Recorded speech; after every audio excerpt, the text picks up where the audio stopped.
Good morning dear student. Start करेंगे एक नया इम्पोर्टेंट टॉपिक जिसका नाम है nucleic acid, the other type of macromolecule that one would find in the acid insoluble fraction of any living tissue is the nucleic acid. जो other type का जो macromolecule पाया जाता है एसिड insoluble फ्रिक्शन के अंदर, उसका नाम क्या है? Nucleic acid. कौन कौन से होते हैं न्यूक्लिक एसिड?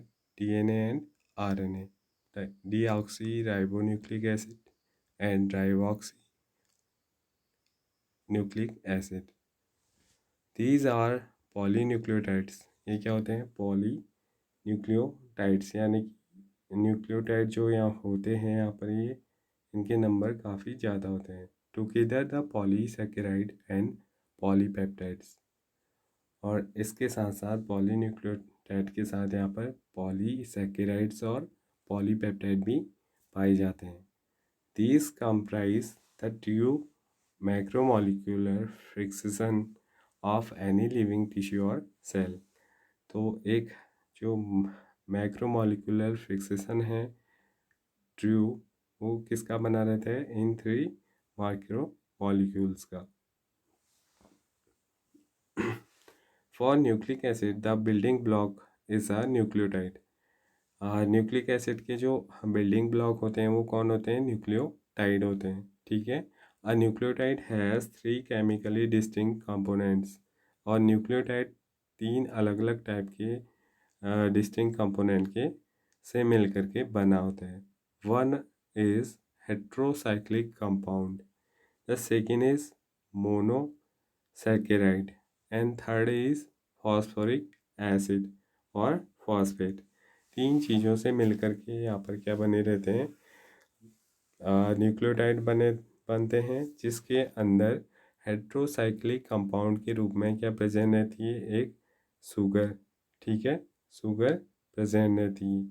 और ये शुगर दो टाइप की होती है। कौन कौन सी होती है?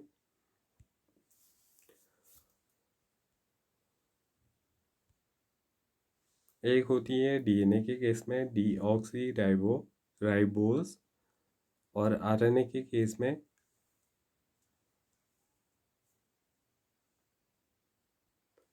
राइबोज। ठीक है, दो टाइप की यहाँ पर शुगर प्रेजेंट रहती है। और मोनोसेकेराइड के रूप में यहाँ पर कौन प्रेजेंट रहता है? मोनोसेकेराइड के रूप में यहाँ पर एमिनो नाइट्रोजनस बेस प्रेजेंट रहते हैं। ठीक है, मोनोसेकेराइड के रूप में। और जो थर्ड है वो एक फॉस्फेट होता है।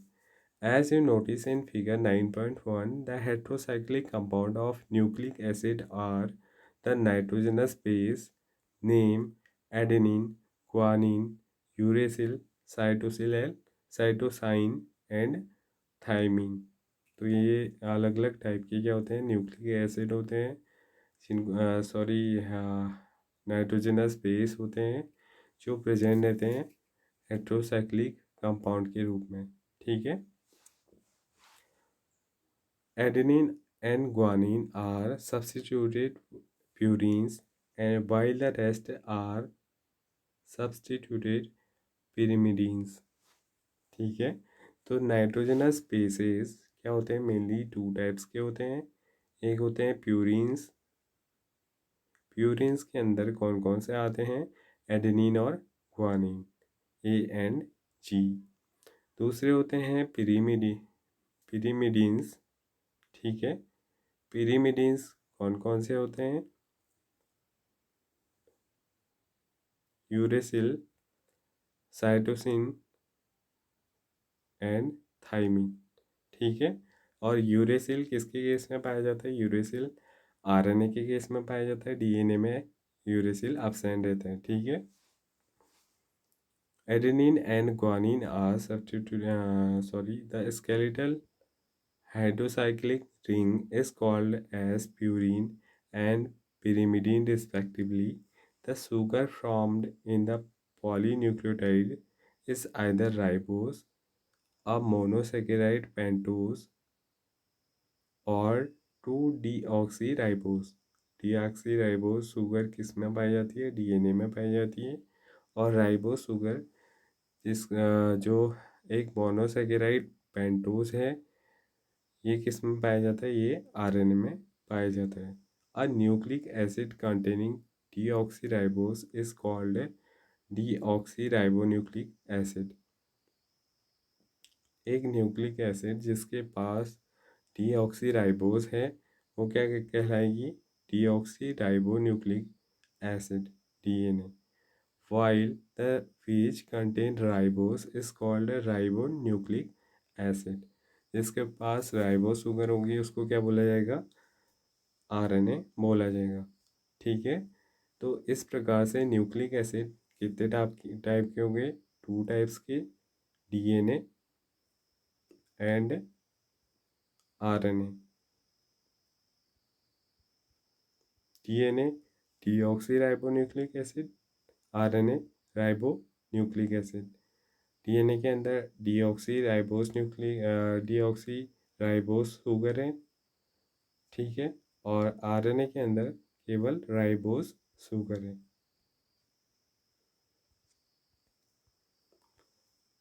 Next, structure of protein. Proteins as mentioned earlier are heteropolymers containing strings of amino acid. Heteropolymer होते हैं यानी कि अलग अलग टाइप के मोनोमर से मिलकर के बने हुए एमिनो एसिड हैं। Structure of molecule means different things in different context. अगर हम इसके मॉलिक्यूल्स के स्ट्रक्चर की अगर हम बात करें तो अलग अलग जो कॉन्ट्रैक्ट्स हैं उसके अलग अलग जो पार्ट हैं उसमें अलग अलग थिंग्स उसमें रखी हुई हैं। In inorganic chemistry the structure इरेवली referred to the molecular formulae, example NaCl, MgCl2। Inorganic chemistry के अंदर अगर हम स्ट्रक्चर की बात करें तो वो उसको हम रेफर करते हैं उसके मॉलिक्यूलर फार्मूला से, जैसे NaCl और MgCl। ये किसी भी मॉलिक्यूल का क्या एक फार्मूला है। Organic chemist always right a two-dimensional view of molecules while representing the structure of the molecule। और अगर एक ऑर्गेनिक केमिस्ट की अगर हम बात करें वो किसी एक मॉलिक्यूल के बारे में बात करेगा तो उसकी 2 डायमेंशनल व्यू में बात करेगा, ठीक है, जहाँ वो क्या रिप्रेजेंट करेगा? एक तो उसका स्ट्रक्चर ऑफ मॉलिक्यूल, जैसे एग्जांपल बेंजीन, नैप्थलीन का। और अगर एक फिजिसिस्ट की बात करें तो वो क्या करेगा? Conjure of the 3 dimensional view of molecular structure while biologists describe the protein structure at 4 level. तो फिजिसिस्ट अगर बात करेगा तो वो 3 डायमेंशनल की बात करेगा, लेकिन एक बायोलॉजिस्ट हमेशा 4 लेवल की बात करेगा। The sequence of amino acid, that is the positional information of a protein, which is the first amino acid, which is second, and so on, is called the primary structure। ठीक है, सबसे पहले हम बात करेंगे प्राइमरी स्ट्रक्चर की। कैसे primary structure एक प्रोटीन का होगा। तो यहाँ पर क्या होगा? फर्स्ट में एक एमिनो एसिड आएगा, फिर उसके बाद दूसरा एमिनो एसिड आएगा, फिर तीसरा, फिर ऐसे चौथा, आगे को एक एमिनो एसिड की पूरी chain poly peptide disaster bond से कनेक्टेड दिखेगी, ठीक है। तो ऐसे स्ट्रक्चर को हम क्या बोलेंगे? उसका प्राइमरी स्ट्रक्चर। जैसे आपको फिगर 9.3a में दिखाया गया है, देखिए ये एक एमिनो एसिड है और इसके बाद इससे कनेक्टेड एक दूसरा एमिनो एसिड है, और ऐसे कनेक्टेड कई सारे एमिनो एसिड की चेन हमें दिखाई दे रही है। तो ये एक प्रोटीन का प्राइमरी स्ट्रक्चर है। A protein is imagined as a line, the left end represented by the first amino acid and the right end represented by the last amino acid। ठीक है, तो अगर हम एक रिंग के रूप में इसकी बात करें, एक स्ट्रेट लाइन रिंग के रूप में, तो यहाँ पर जो फर्स्ट एमिनो एसिड है और यहाँ पर लास्ट एमिनो एसिड है।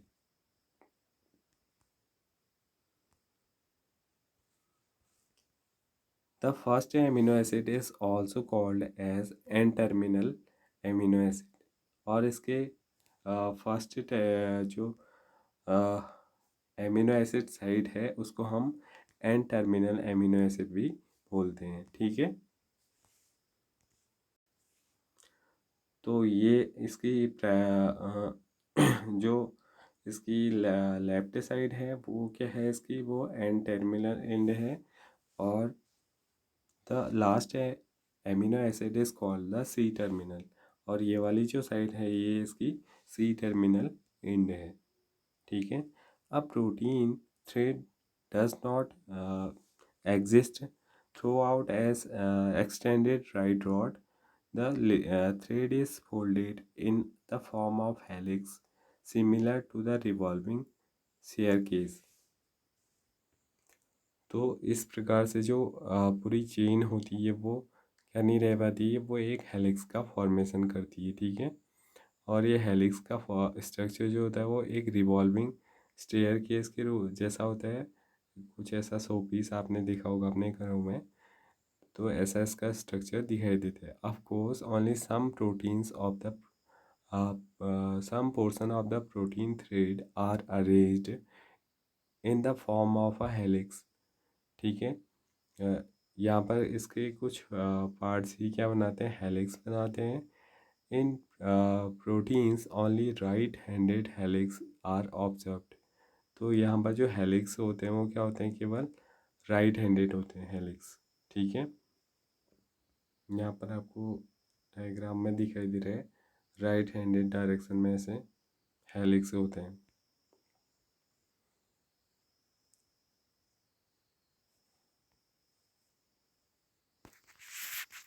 Other regions of the protein thread are folded into other form in what is called the secondary structure। तो ऐसे स्ट्रक्चर को क्या बोला जाता है, सेकेंडरी स्ट्रक्चर बोला जाता है। In addition, the long protein chain is also folded upon itself like a hollow woolen ball, giving rise to the tertiary structure. तो इसके बाद भी वो प्रोटीन की जो चेन है वो क्या होती है, अपने ऊपर ऐसे फोल्ड होती है, जैसे आपने देखा होगा वूलन की एक बॉल को, वो जैसे फोल्ड होती है ऐसे ही उसका एक स्ट्रक्चर बन जाता है। तो ऐसे स्ट्रक्चर को क्या बोला जाता है, tertiary structure. This gives us a 3 dimensional view of a protein. और ऐसे व्यू से हमें प्रोटीन के 3 डायमेंशनल व्यू हमें मिल पाता है। ठीक है, tertiary structure is absolutely necessary for the many biological activity of protein। और ये वाले जो स्ट्रक्चर है ये काफ़ी सारी जो बायोलॉजिकल एक्टिविटीज़ हैं प्रोटीन की, उस टाइम पे हमें सेल के अंदर ये नेसेसरीली देखने को मिलती हैं।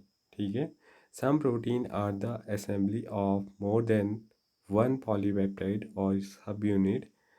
The manner in which these individual folded polypeptide or subunit are arranged with the respect of each other, example liner string of spares arranged upon one upon each other in the form of a cube, plate, etc. In the architecture of a protein otherwise called the quaternary structure. और ऐसे structure को क्या बोला जाता है, quaternary structure बोला जाता है। कैसे स्ट्रक्चर को बोला जाता है क्वाटरनरी स्ट्रक्चर, जब क्या होती हैं सारे के सारे जो इंडिविजुअल होते हैं वो एक पॉलीपेप्ट, जितने भी प्रोटीन के इंडिविजुअल हैं, अलग अलग टाइप्स के जो प्रोटीन हैं, जब वो एक साथ एक पॉलीपेप्टाइड या सब यूनिट के रूप में अरेंज हो जाते हैं एक दूसरे के रिस्पेक्ट में, तो वो क्या फॉर्म करते हैं, स्ट्रिंग ऑफ स्पेयर का जैसा उनका स्ट्रक्चर देखने को मिलते हैं, ठीक है, जहाँ पर वो एक दूसरे के ऊपर क्या रहते हैं, अरेंज्ड रहते हैं। यहाँ पर आपको दिख रहे हैं, ये डायग्राम के अंदर आपको अलग अलग टाइप के प्रोटीन्स की लेयर दिखाई देती है। तो ऐसे स्ट्रक्चर को क्या बोला जाता है, quaternary structure of protein. Adult human haemoglobin consist of 4 subunit.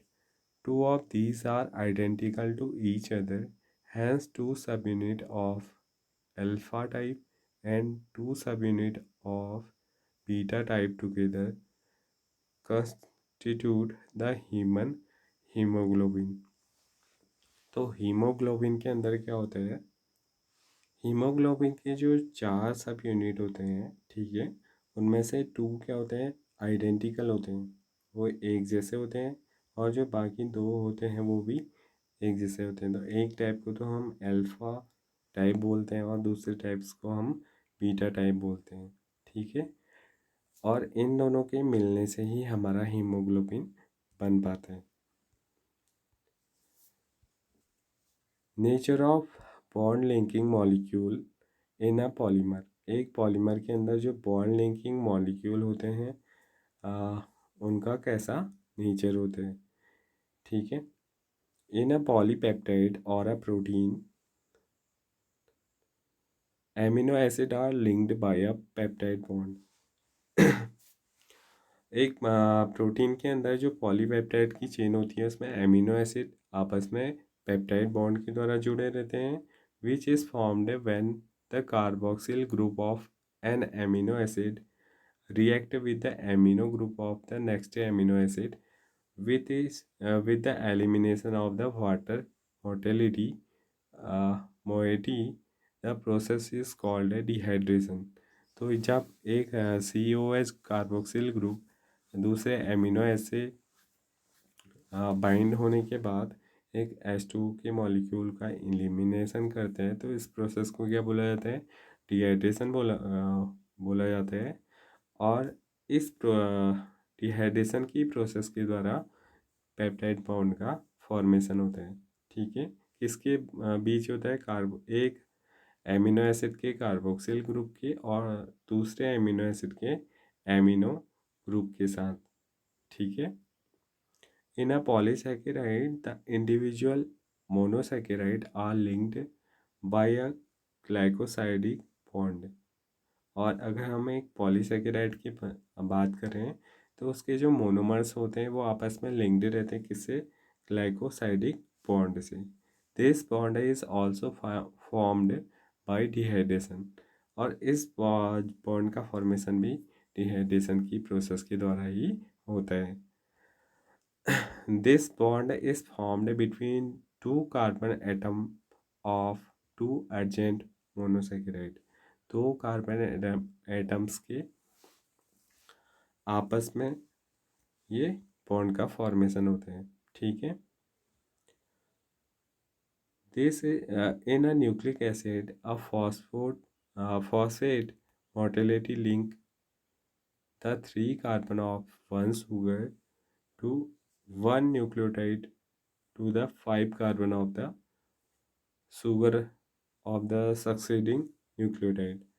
दूसरे न्यूक्लियोटाइड के 5 कार्बन, शुगर के 5 कार्बन से वो क्या अटैच करते हैं, दूसरे न्यूक्लिक एसिड के थर्ड कार्बन से शुगर के एक न्यूक्लियोटाइड को अटैच करते हैं, ठीक है। यानी कि एक न्यूक्लियोटाइड की, ये एक न्यूक्लियोटाइड है और एक ये न्यूक्लियोटाइड है, 2 न्यूक्लियोटाइड हैं।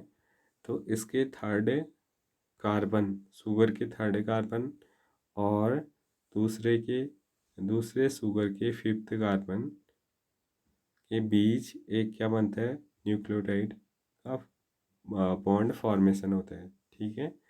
3 और 5 के बीच में क्या रहता है, एक न्यूक्लियोटाइड रहता है।